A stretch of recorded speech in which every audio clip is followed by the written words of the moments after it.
Hello and welcome back. Today we're diving into the latest financial results from a major player in the pharmaceutical space, Divi's Laboratories Limited. That's right.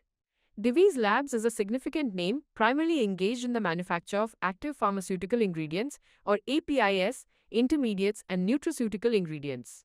They have a global presence with key wholly owned subsidiaries like Divi's Laboratories USA Inc. and Divi's Laboratories Europe AG. They are headquartered in Hyderabad, Telangana, India. And we've got their audited financial results for the fourth quarter and the full financial year ended March 31st, 2025. The board of directors approved these results at their meeting held on May 17th, 2025. We'll be looking at both the standalone and consolidated figures today. So let's jump right in. How did Divi's Labs perform on the revenue front for the fourth quarter of financial year 2025? Looking at the consolidated numbers first.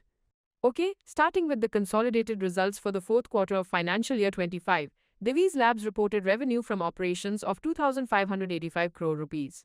Comparing this year over year, it's a healthy increase from the 2,303 crore rupees they posted in the fourth quarter of financial year 24. That's a solid year-over-year jump. And how does that compare to the immediately preceding quarter, say quarter 3 of financial year 25? Good question. Quarter over quarter, the revenue also saw a good uplift. In the third quarter of financial year 25, the consolidated revenue was 2,319 crore rupees, so an increase to 2,585 crore rupees in quarter 4 shows positive momentum. Interesting. Now let's switch to the standalone performance for revenue from operations in quarter 4. Any significant differences there? On a standalone basis for quarter 4 financial year 25, revenue from operations came in at 2,536 crore rupees. Year over year, this is up from 2,259 crore rupees in quarter 4 of financial year 24. And the quarter-over-quarter picture for standalone revenue? Sequentially, standalone revenue also grew, up from 2,297 crore rupees in the third quarter of financial year 25. So, similar positive trends on both consolidated and standalone revenue fronts for the quarter. Now let's talk profitability. The report doesn't explicitly state EBITDA, but we can look at profit before tax, or PBT, as a good indicator of operational performance. What are the PBT figures for the consolidated entity in quarter 4? For the consolidated entity, the profit before tax, or PBT, for the fourth quarter of financial year 25 stood at 864 crore rupees. This is a notable increase year over year from 713 crore rupees in the fourth quarter of financial year 24. And what about the sequential PBT performance on a consolidated basis? Quarter over quarter, the consolidated PBT also improved, up from 726 crore rupees in the third quarter of financial year 25. This indicates strengthening profitability. Okay, and for the standalone PBT in quarter 4 financial year 25? How does that look year over year and quarter over quarter? The standalone PBT for quarter 4 financial year 25 was 861 crore rupees.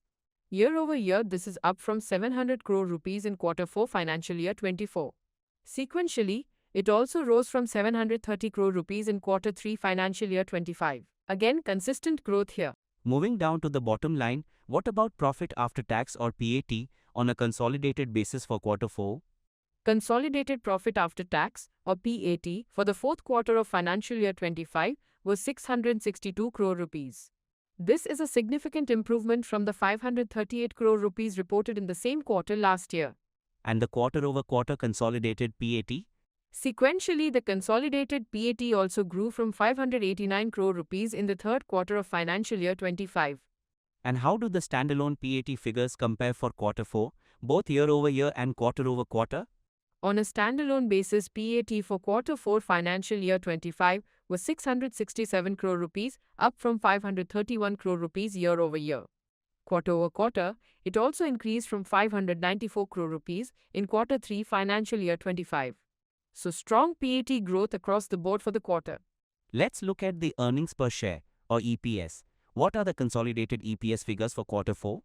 The consolidated basic EPS for quarter 4 financial year 25 was 24.93 rupees. This is up from 20.25 rupees in the fourth quarter of financial year 24. Sequentially, it also improved from 22.20 rupees in quarter 3 financial year 25. And the standalone EPS for the quarter? Standalone basic EPS for Q4 financial year 25 stood at 25.12 rupees, up from 19.99 rupees year over year and also up from 22.39 rupees quarter over quarter. What about other income? Was that a significant contributor in this quarter? Yes, other income was quite notable. For consolidated results in Q4 financial year 25, it was 86 crore rupees, up from 79 crore rupees year over year and also up from 82 crore rupees quarter over quarter. For standalone, it was 87 crore rupees in Q4 financial year 25 compared to 79 crore rupees year over year and 82 crore rupees quarter over quarter. So a steady and growing contribution from other income. Now that we've covered the quarter, let's look at the full financial year 2025 performance. How did Divi's Labs fare for the entire year on a consolidated basis for revenue and profits? For the full financial year 25, on a consolidated basis, revenue from operations reached 9,360 crore rupees. This is a good increase from 7,845 crore rupees in financial year 24. The consolidated PBT for financial year 25 was 2,916 crore rupees, up from 2,163 crore rupees in the previous year. And the consolidated PAT for the year stood at 2,191 crore rupees compared to 1,600 crore rupees in financial year 24. The consolidated EPS for financial year 25 was 82.53 rupees, up from 60.27 rupees. And the full year standalone performance? On a standalone basis for financial year 25, revenue from operations was 9,198 crore rupees, up from 7,665 crore rupees in financial year 24. Standalone PBT for the year was 2,929 crore rupees, up from 2,132 crore rupees. Standalone PAT came in at 2,209 crore rupees compared to 1,576 crore rupees in the previous year. And the standalone EPS for financial year 25 was 83.20 rupees, up from 59.37 rupees. So a strong performance for the full year as well, reflecting the quarterly trends. Looking at these numbers, what can we say about the company's profitability margins? Let's calculate some net profit margins. For consolidated results in Q4 financial year 25, with a PAT of 662 crore rupees on revenue of 2,585 crore rupees, the net profit margin is roughly 25.6%. For the full financial year 25, a consolidated PAT of 2,191 crore rupees on revenue of 9,360 crore rupees gives a net margin of about 23.4%.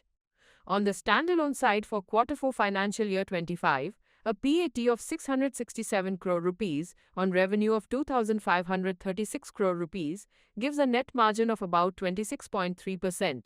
For the full year, standalone PAT of 2,209 crore rupees on revenue of 9,198 crore rupees results in a net margin of around 24%. These are healthy margins. Were there any exceptional items reported during the quarter or the year that might have skewed these results? No, the financial statements for both standalone and consolidated results do not show any exceptional items for the quarter or the year ended March 31st, 2025. This suggests the reported profits are from the regular business operations, making them cleaner numbers. Let's shift to the balance sheet. What are some key highlights from the consolidated balance sheet as of March 31st, 2025? As of March 31st, 2025, the consolidated total assets stood at 16,932 crore rupees, up from 15,470 crore rupees a year ago. Total equity also increased to 14,969 crore rupees from 13,571 crore rupees. Non-current liabilities decreased slightly to 511 crore rupees from 621 crore rupees, while current liabilities rose to 1,452 crore rupees from 1,278 crore rupees. And any notable points from the standalone balance sheet? The standalone balance sheet shows a similar trend.